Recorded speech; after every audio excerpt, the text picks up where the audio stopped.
24/7 Sports. Hi, Ryan. It's hard to quantify, I'm sure, but generally speaking, like, how many recruits do you think that you guys did not land because of NIL? That's a good question. Depends on when you ask that question and where it started, I guess. No, I think it's become part of the conversation for sure. But the 19 guys that already signed today in the early period.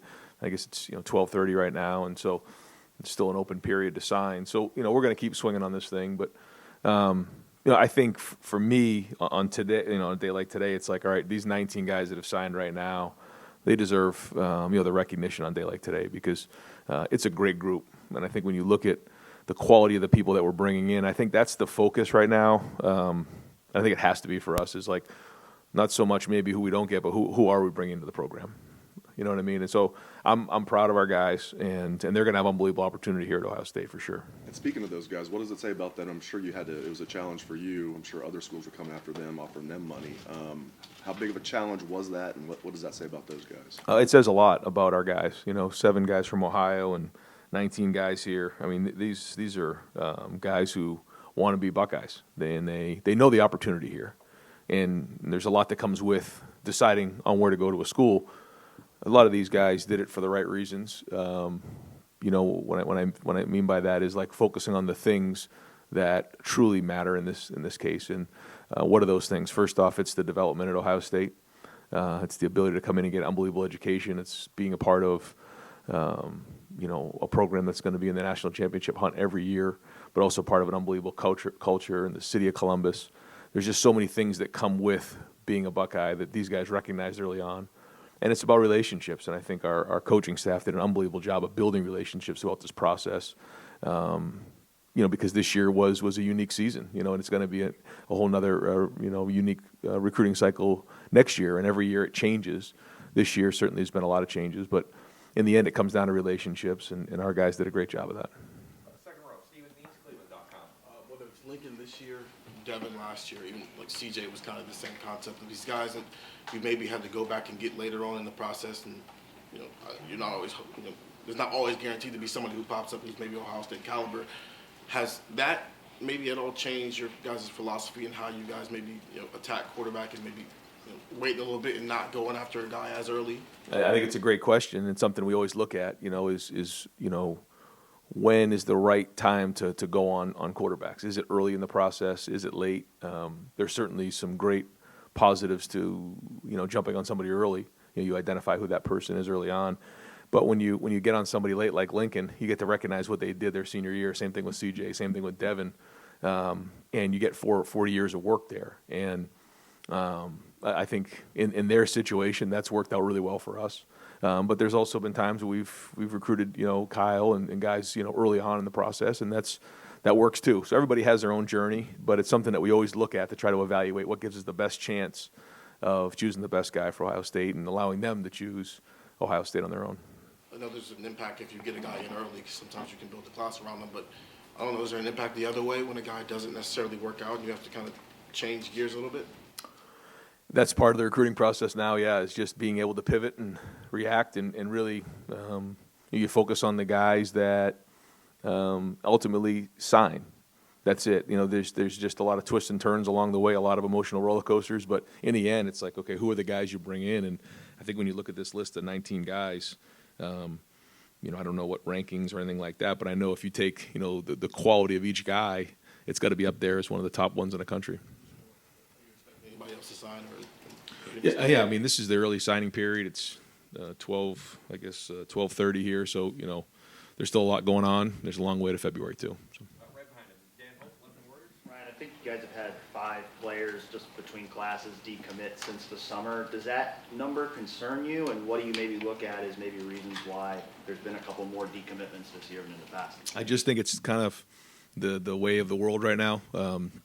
Some guys decommit 2 and 3 times before they actually sign nowadays, and I would say if it was 10 years ago, yeah, I'd probably be like, what's going on? But right now, it's we've had some guys come, change commitments from another school to our school. It's just, I remember a time when once somebody committed, everybody just stopped recruiting them. That doesn't change anything anymore. So with early recruiting, with all the different things that are out there right now, guys are changing their minds, and we just have to adapt to it and move on. So that just means, when they commit, that we just keep recruiting them. And it's the same thing with other guys, across the country, who are committed. They still kind of look around a little bit, and not that I necessarily agree with everything that goes on in that world, but it's the way things are going. It's the trends that are going on across the country, and we just have to adapt. Fourth row middle, Pat Murphy, 24/7 Sports. Ryan, when we deal with fans and people that read our stuff, there's the side that is Ohio State's lost to Michigan twice in a row. You've lost some guys, as Dan just mentioned, from classes, this, that, and the other thing, the negative side. Then there's you went 11-1, you're in the college football playoff, you're close to winning a national championship on the other side. I'm curious from your perspective, from this building's perspective, how you kind of view things at the moment, because we see things from a different perspective, and if that makes sense. Yeah, no, I mean, we all have certain expectations, and we all have goals, and when you don't reach those goals, you have to identify what those things are to get them addressed. But we also, when you go through times like this too, you recognize first off the things you got to get better at, but it gives you a really good idea of where everybody's at in the program, and kind of where you stand, because when things are going well, everybody's with you, and when something goes wrong, you kind of find out where people stand. And so I think we have a pretty good feel for that right now. But I can tell you that the guys in the program have been working their tail off the last month. I think, again, when you look at the 19 guys we brought in here, these are some of the best players in the country. And, these guys understand what's going on here, and they understand what an unbelievable culture we have here. You see, a lot of, transfer going on, everything like that. You look at our team, there's really not a lot of that going on. Why? I think it's because we have a strong culture here. Guys appreciate the way that they're being developed and everything like that. And, years and seasons and life doesn't always go the way you plan. It's about how you react to it and how you respond to it. And that's what our focus is on right now. We're not going to overreact as much as, that loss hurts. We're not going to, overreact on it. It's not worth it. We have a game against Georgia ahead of us that we're focusing on. We're hammering recruiting and looking to adapt to what's going on across the country. And, I know that the program's in a great place, even though, we did lose that game, and it hurts. I mean, that's our goal every year. You can't walk away from it. But at the end of the day, we have some really good people in this program. We have really good talent, really good coaches, and we're recruiting really good people. Right behind him, Kevin Newton, Buckeye Huddle. Yeah, Coach, first I want to start off by mentioning Avery Henry went to social media to talk about his medical challenges and just what's going on there. But with your four-man class with Miles, Austin, Luke, and Josh, what do you see there? I mean, what do they bring you, as offensive line recruiting is so important every year to the system? Yeah. I'll start off with Avery. Very difficult time for everybody here. Trying to give Avery as much space as we can during this time, but also know that he's got a whole team behind him that's going to help him through this fight. Our culture is built on fight. He's in for a fight. This came out of nowhere for him, and his life got rocked. And I told the guys after it happened, things like this give you perspective in life too. And this is the reason why you get into coaching, is to have an impact on young people and help Avery fight this battle. But like we talked about with his family, there's a reason why you're here. There's a reason why you're a Buckeye, and maybe because along the way you needed the James Hospital, you needed Buckeye Nation, you needed this team to help you in this fight, and we're here for you. So he's going to be down there in Atlanta with us, God willing, and still be with the team. That's the hope. And we're just going to be a part of this fight with him. So I know the whole team's behind him. But going back on the offensive lineman that we recruited this year, I thought Justin did an excellent job. We have 3 offensive linemen here from Ohio, and also Miles from Connecticut. I really think all 3 of them have an ability to make an impact right away. These are guys who we've had in camp. We've seen work live. Luke Montgomery, he's going to start to tackle. He's kind of been the leader of this class. He's got a great personality. He and his family have been unbelievable during this process, but he's very, very talented. You can see him on the basketball court, the way he moves his feet. He's got toughness and physicality. He could play probably all 5 positions, but we're going to start him at tackle. Austin Saervelt is going to start at guard for us. Very big and strong and powerful guy. You can see when you get up on him, the size of his legs. I think his family said that they can't find him a pair of pants, so either wear sweatpants or shorts.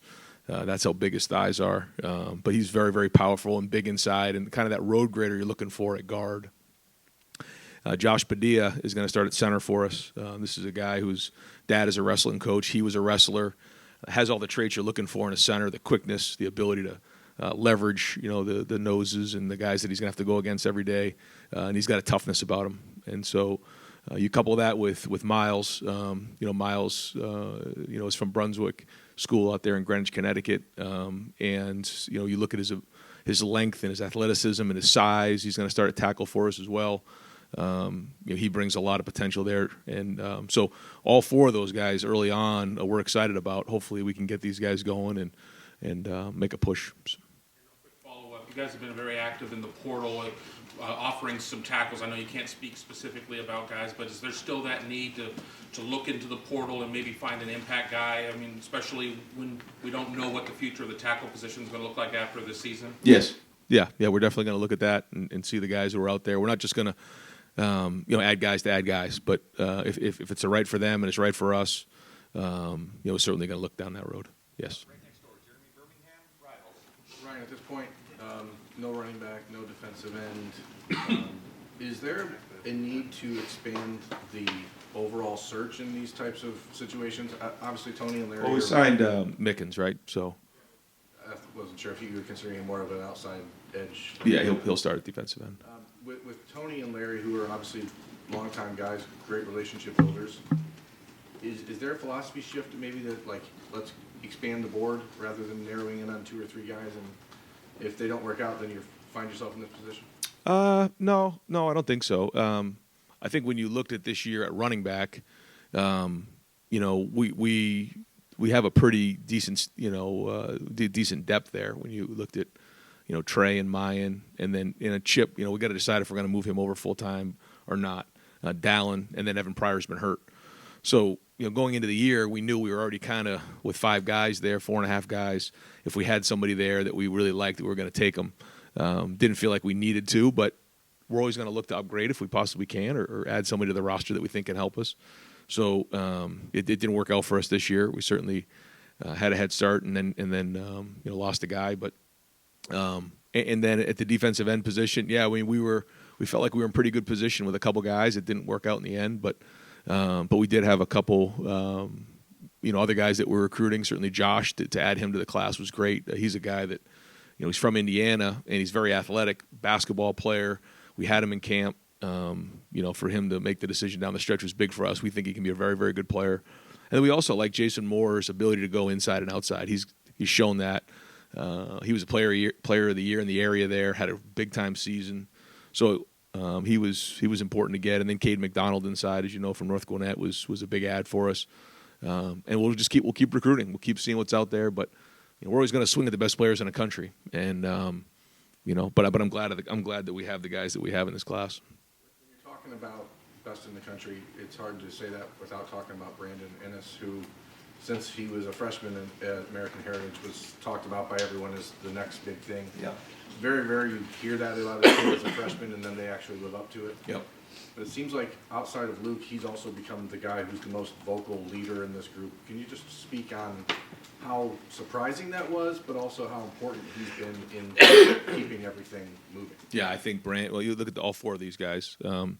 You look at Brandon, Carnell, Noah, and Brendan Rogers, Bryson Rogers. I think all 4 of these guys are going to be really good players for us, and all 4 of them are looking to come in and make an impact. I think, Bryson had a big-time season this year. His family has ties up here in Ohio, in the Warren area. From early on, he jumped on this thing and was a Buckeye all the way, and his loyalty during this whole thing has been excellent. I think he's going to have a really bright future here. Carnell, that was quite a recruiting process. I thought Brian, everybody did a great job there, but I think he always knew he wanted to be a Buckeye as well. He's got a chance to be an impact player for us. Noah, from down in North Carolina, again, from the jump, there was a couple of twists and turns along the way, but he was pretty loyal, and he had a big-time season. I think you're really going to like him and just his personality and makeup. But Brandon, he from early on, he had a presence about him. He had a leadership early on. his play this season, bringing him all the way to the state championship again. After the year before playing quarterback, you could just tell he was just a competitor. And now you see, again, what he did this year. He can do so many things. He can play inside. He can play outside. He's a dynamic player. And like you said, has leadership ability. And during the process, kind of would communicate to the guys in the class and, in these text chains that these guys would talk to each other. And he was a big catalyst for this class.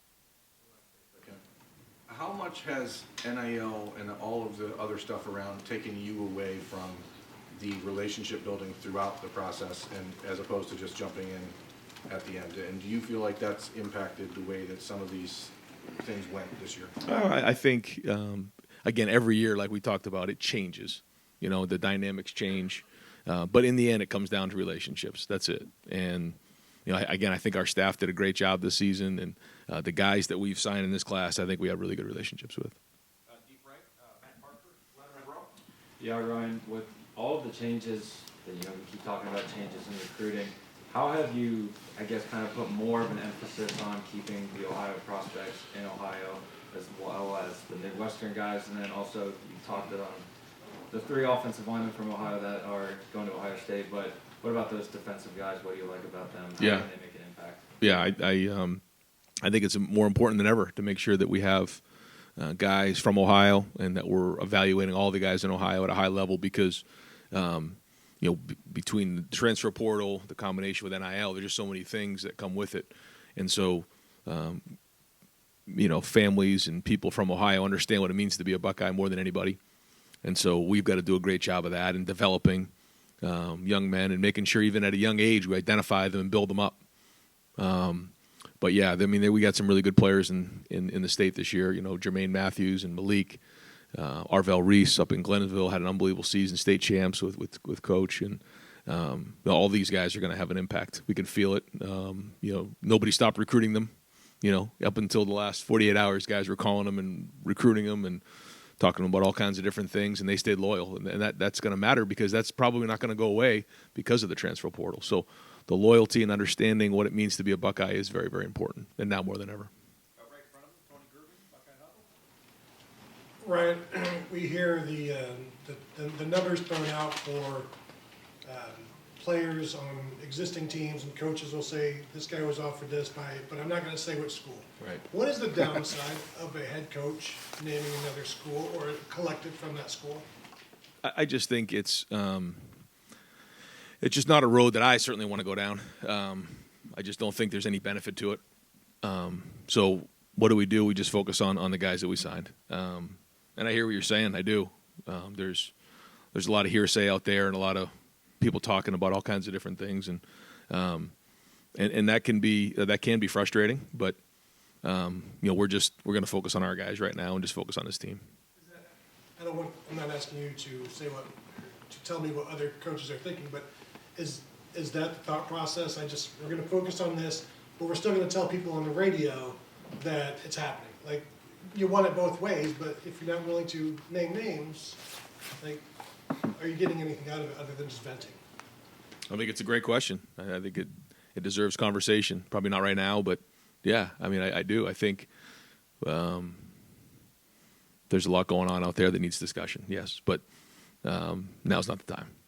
Second row right, Landis, Rival. Ryan, just quickly, you mentioned the possibility of Chip possibly sticking at running back. What might determine that here over the next couple of weeks and months as you kind of figure that out? I think once we get done with the season, we'll sit down and have a conversation with Chip. When he first came in, we were playing linebacker, and then because of the way the season played out at running back, he got moved to running back. We haven't sat down and said, okay, what's the plan for the spring? So I think that's the first thing. We're going to meet with Chip and see what he feels most comfortable doing after kind of doing half and half, I guess. Hypothetically, if you were to stay there, you had 5. You would have 5. That's probably where you want to be at running back. Right? Exactly.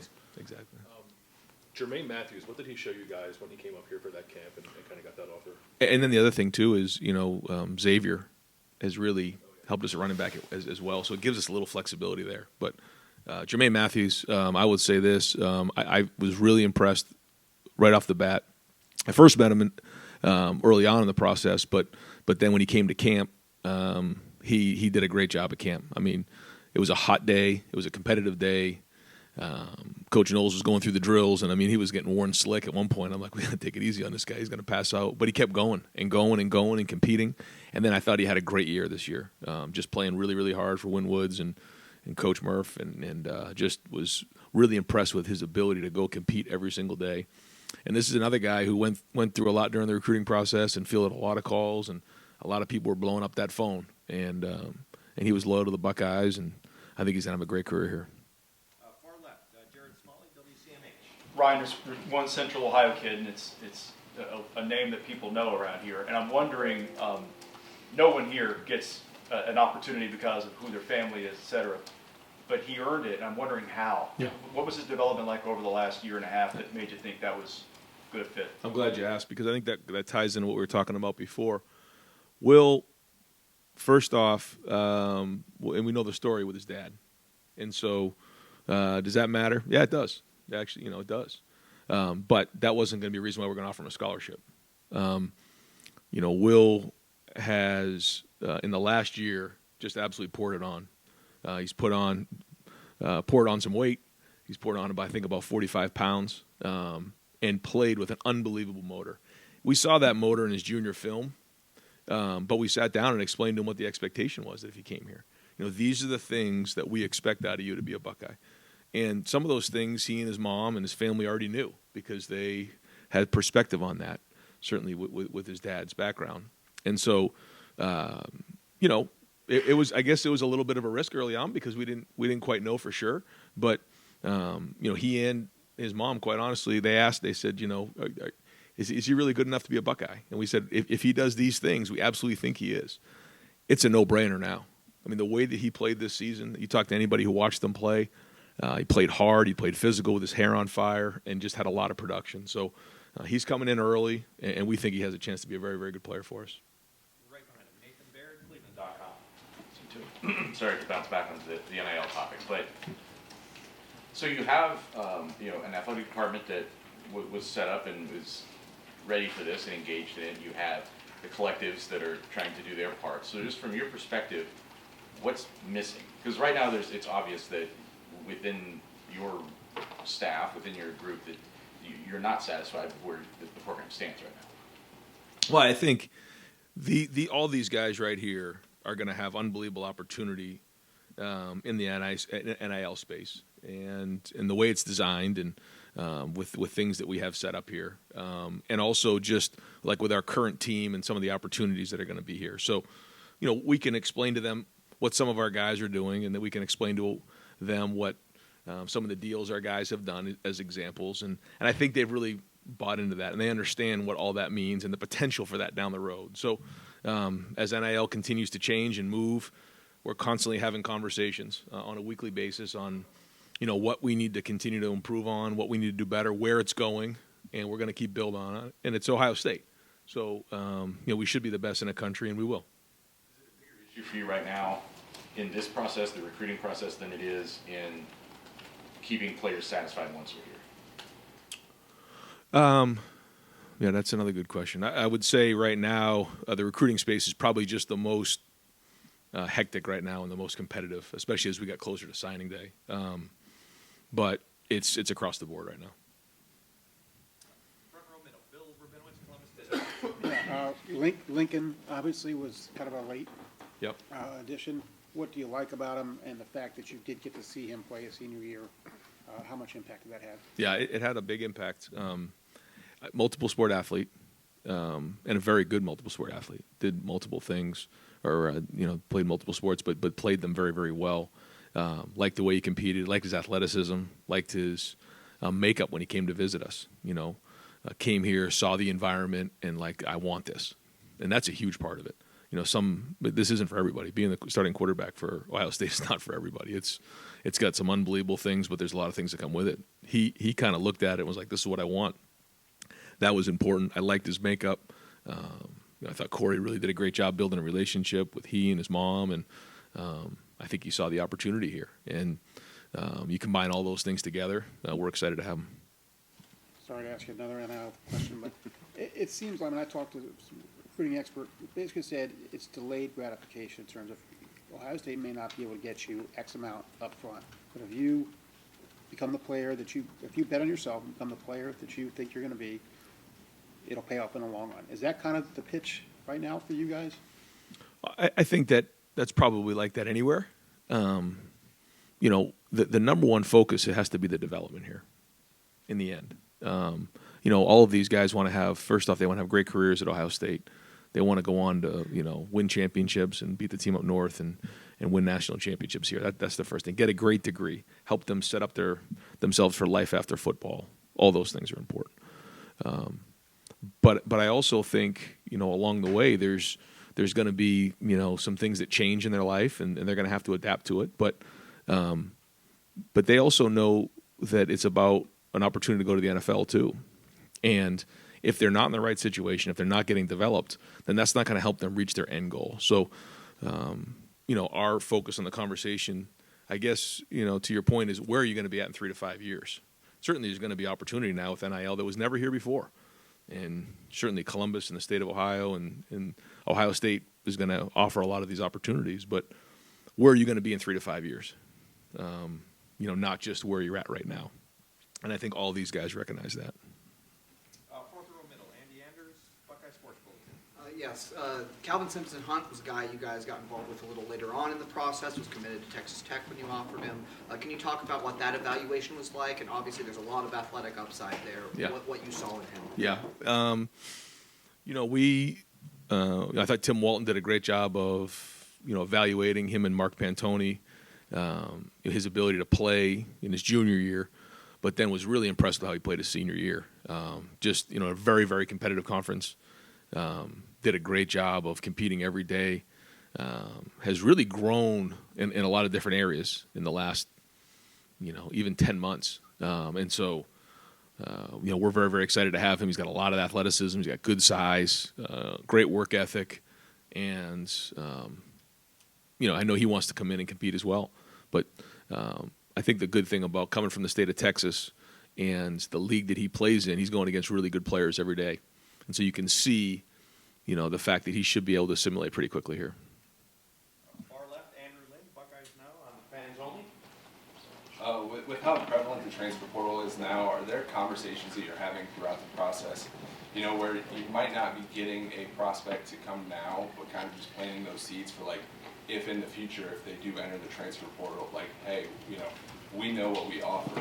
How do those conversations go? Yeah, I can't sit here and tell you that, you know, we recruit guys for down the road, but it's all about relationships in the end, and this is a small world, the football world, and we're going to continue to cross paths with folks and in this journey along the way. I guess, you know, Chip would probably be the best example of that. We recruited him, not ever thinking that he would go to Arizona State, then come back and then be playing for us this year. But that's why, you know, you always want to make sure you're building relationships and you're handling things the right way, even when it gets competitive and it gets emotional, when maybe something doesn't go exactly the way you think it should go or the way it's planned. You know, you always handle yourself in class because you never know, and that's life. And so, you know, I guess those opportunities are going to probably happen more and more moving forward. Front row right, Austin Ward, Rivals. Ryan, you've talked about the positives. The guys that picked you and the per player rankings seem pretty high. There's positives there. A lot of NIL and other stuff that's swirling around the negativity. So I assume this is a mixed bag. But when you look at it, the class as a whole, how well do you think that you guys addressed what you thought were the pressing needs? I think pretty well. I mean, I do think, you know, there's a need to have some impact players in the O-line. You know, we're going to lose some guys there. So I think that was important to have a really strong class. You know, we're going to have to continually build in the defensive backfield, and that's an area that I think we've addressed, but will continue to need to be addressed. But I think when you look at overall, you know, we could probably use one more defensive lineman in there along the way. I thought it was great to get Jelani Thurman as a really talented tight end that we think, you know, as we start to get into multiple tight end use like we did this year, it was great to get him. So I think we've addressed a good portion of our needs. I don't think we're all the way there yet, but this is going to be a long process all the way through, you know, till we play next year. It used to be if you missed that, the next class would be the next opportunity to do that. How significantly, I guess, do the transfer portal plans for you change from what maybe you ideally like, which has been pretty concentrated on just one or two, and maybe that's not the case for this year. That's it. And I think when you look at how many guys for us have entered the portal, I think it's only been 3 since the portal opened, right? So there hasn't been a lot of guys leaving, so there's not as many spots. You know, some guys, I guess, are going to sign 27 or 30 guys in a class because a lot of guys walk out the door. We haven't had that, so when you look at our numbers, so there's not as many spots available. Now that could change as we head into the spring. You know, guys, there's another portal opening here, and then obviously into the spring. So we'll try to adapt the best we can at that time, ultimately getting to 85. Right next door, Tim Main, Letterman Road. Yeah, Will Smith has a motor. Who would have seen that coming? Hey, speak on that, the transfer. How different is it recruiting in the transfer portal as opposed to the regular recruiting? Can you explain? I mean, it's number one, y'all are looking for need, right? Yeah. But then, can you explain kind of like how you're pitching it, but what you're looking for? Obviously, I would think immediate impact player, but I may be wrong. Yes, and I think most of the guys who are in the portal have been through the recruiting process, so they don't need to go through the recruiting of dinners and all that. They have a certain list of things that they're looking for, and so do we, and when it matches up, great.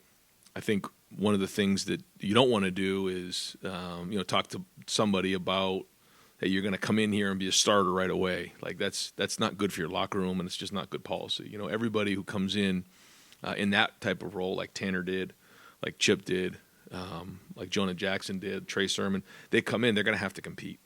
And, that's a very prideful locker room. And you don't just walk into that locker room and say, oh, I'm going to be the starter here. Even Justin Fields had to compete for that job. I mean, he did. And that's the way it's going to be. So, I think that's a big part of it, too, is making sure that the guys in that room know that the work they put in here is going to matter in the end, and making sure that, the culture stays strong. But all that being said, we'd be foolish not to upgrade our talent. And thinking back 13, 14 months ago, your quarterback room, and we were joking about it even then, How difficult is it, and I guess how much does it weigh on your mind that, the quarterback room now, I'm talking about, if CJ does go to the NFL, which Yep. a lot of people project, how queer is it, how quickly that changed, and how tough is it to get a Lincoln Kienholz to flip from Washington? You know what I mean? Yeah. It just, you've got to be in that realm, too, of flipping guys. But just, I don't know, just how unsettling is that to know this is the future going forward, that this is the game you got to play? Yeah, well, I think when you look at the last 4 years, it's kind of been the norm. Yeah. I guess if you probably took every year in the last 4 to 5 years in that quarterback room, we could probably really go through a whole story on the whole thing, right? And I think somebody said at one point when we had 4 guys in there, they said, well, this is going to be a really big challenge. The challenge is when you don't have anybody to put on the field. And so we always just try to do the best we can year in and year out to find the right quarterbacks and for that room, and then know that there's going to be a starter, there's going to be a backup, and there's going to hopefully be another backup. Hopefully you can have 3 guys at least. Difficult nowadays, I think, to have 4. And just knowing that the dynamics can change, and because the transfer portal, someone can walk in 1 second and walk in the room the next. Do I necessarily like that? No, I think it should be about development and working through things, and I think that's a trait that most great quarterbacks have. When you look at the guys who move on and have great success, certainly guys in the NFL, one of the common traits is guys who work through adversity, work through tough times, play a lot of games, get through it, and I think that that is a challenge. But I guess what you're seeing in a lot of positions at a lot of schools with some of that turnover, like you said, year in and year out, we've been kind of dealing with that at quarterback here for the last 4 to 5 years. So we do the best we can to adapt, but it's not always fun. I was going to say, but at the end of spring, for example, we're all looking at it like somebody's going to be your number 1 quarterback, and you're going to be, kind of like when Burrow was here. Boy, we love you to stick around. You know what I mean? Yep. Do you already see that coming? I mean, you, even though you're looking at Georgia right now, do you have to keep that in mind of how do I keep that room strong? Yeah, you always have to, and it's delicate, but if someone becomes the clear cut number 1, then he becomes the clear cut number 1, and you go from there. Sometimes you don't know till they get on the field. You don't know. I think about some of the situations we've had like that. We felt like at that moment that we wanted to name Dwayne the starter because we felt like he was the starter at that time. And then we did want Joe to leave, and it was hard for him to leave, but he did, and obviously it worked out great for him. Other guys, other times we weren't sure. So bowl practice has been good. We've been able to see both Devin and Kyle compete, and that's been great. But that competition is going to go in through the spring, and we'll kind of see what we got when we get there. Yeah, one last thing, well, NIL space, et cetera. Do you sense the NCAA is out there trying to police, keeping up with what's going on in the inducement realm of recruiting, et cetera? Or do you feel like it's just the wide open Wild West right now? I mean, everyone uses that term, but I haven't seen much in terms of the enforcement.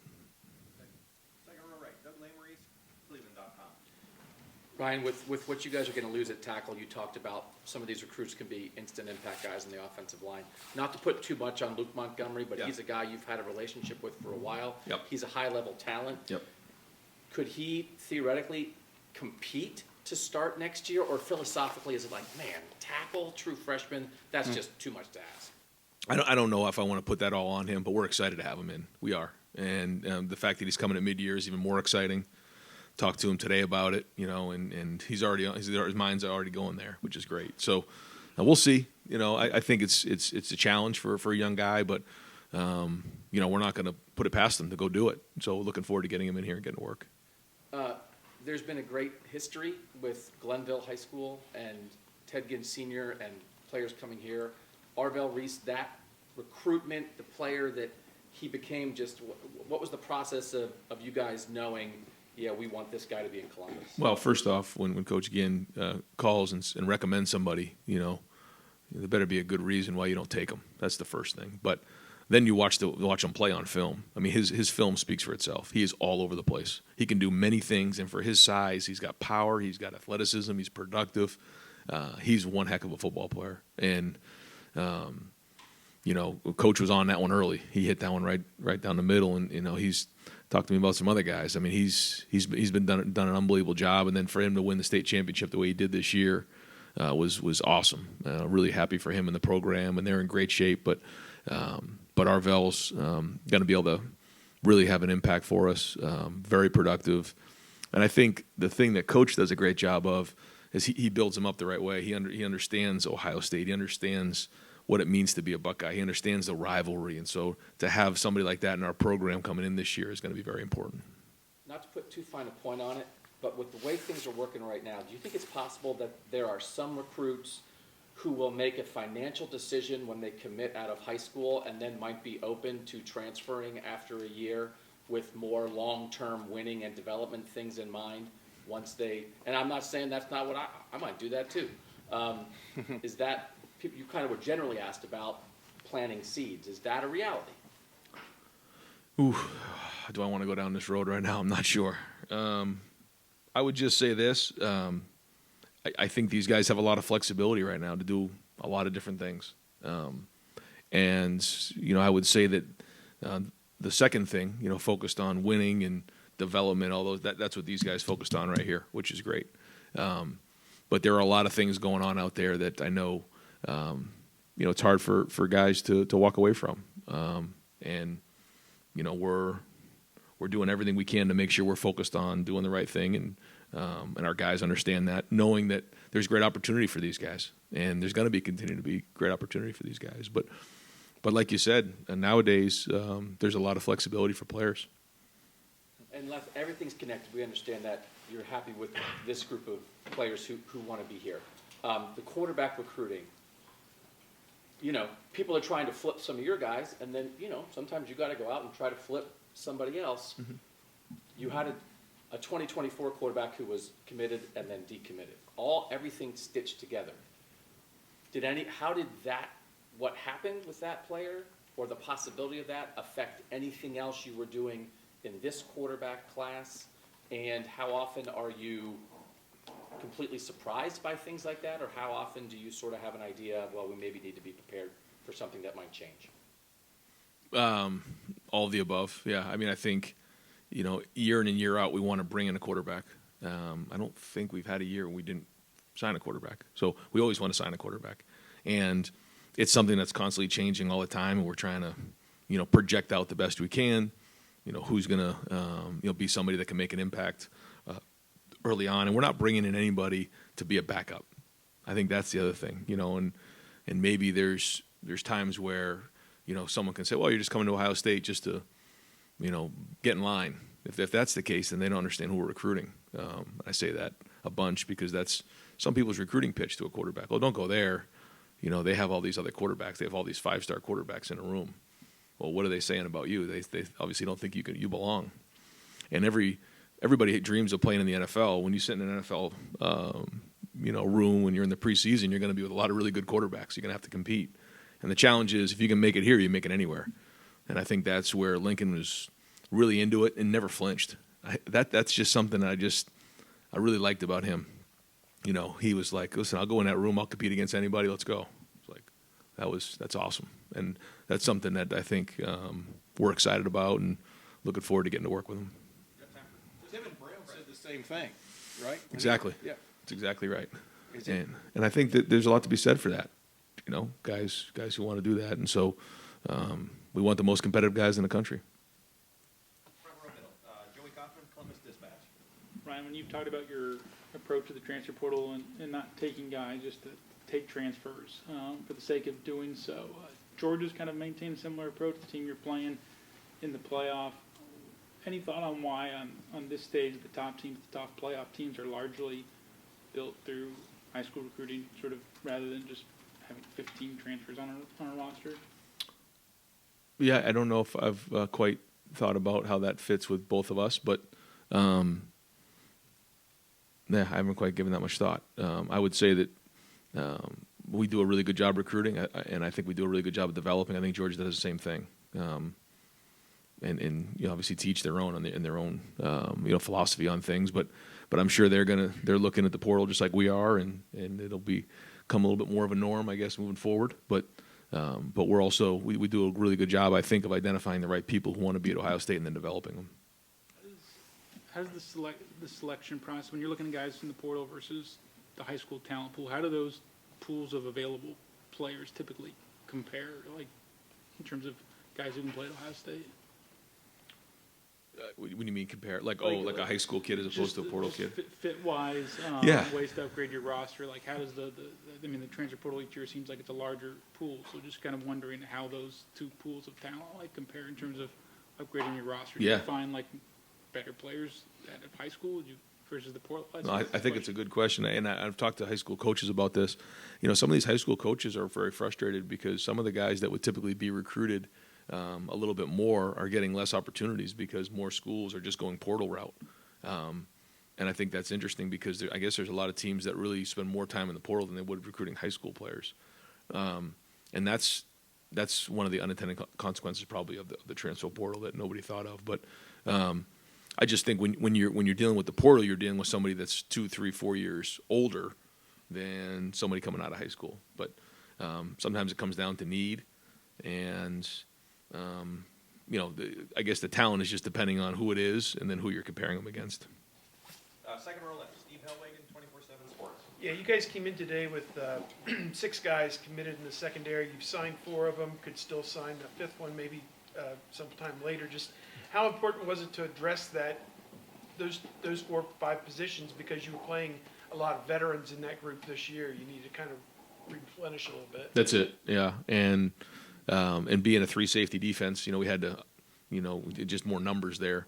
And we'll continue to look at that and try to add on to that because, the year before we hadn't recruited that. We didn't have multiple years of recruiting to a 3-safety system. So it was important that we did that, and we'll continue to do that. Yeah. Next interview phase is in Atlanta in a few days. So the exams are over. You've had 5 or 6 days now to drill down on playing in this game against Georgia. Just to maybe switch topics just for a second, just how have these last 5 or 6 days gone? Are you happy with your preparation at this point? And just what are you seeing, I suppose? I see a team that, realizes that there's not a lot of people give us a chance and have played really hard in practice or prepped really hard in practice. I think that there's a good look in our guys' eye. We're going to give them a couple days off for Christmas here, and then we'll get back together down in Atlanta. But we know what we're in for. We know what the challenge is, and we've been working really hard towards it. You're gonna practice. Today, yeah. They're out and Yeah, so we went 6 out of the last 7 days, and so next time we'll be together is Christmas night down in Atlanta.